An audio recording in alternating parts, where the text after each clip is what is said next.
Alors bon, quand même là, il faut faire un distinguo entre les bacs plus 5 et les bacs plus 2. On va être moins exigeant sur les bacs plus 2, donc les DUT techniques que j'évoquais, mécanique, électromécanique. Il faut quand même qu'ils aient un petit niveau d'anglais, mais on ne va pas leur demander d'être bilingue. Pour les bacs plus 5, je ne demande pas qu'ils soient bilingues, mais je demande qu'ils aient un anglais dit opérationnel. Pour ça, on fait passer des tests qui sont tous les mêmes. Qui permettent de dire grosso modo vous vous en sortez ou pas avec l'anglais.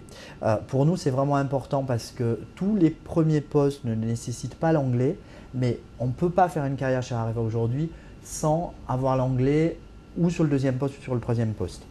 Je l'ai dit tout à l'heure, typiquement, vous rentrez sur un poste d'ingénieur études mécaniques, vous allez travailler certainement sur un projet qui est avec des clients en face qui sont ou en Finlande ou en Chine ou qui vous mettent en contact avec des gens en Allemagne pour la partie contrôle-commande.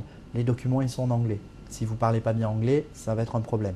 Donc oui, pour nous, c'est vital et on ne demande pas aux gens d'être fluent English parce que justement après ça donne des critères sociologiques qui sont trop forts parce que plus vous êtes issu d'un milieu favorisé et plus vous avez eu de chance de faire des Erasmus et puis des parcours internationaux, mais on demande un niveau minimum qui vous permet après avec une logique d'expérience de pouvoir fonctionner sur un environnement international fort.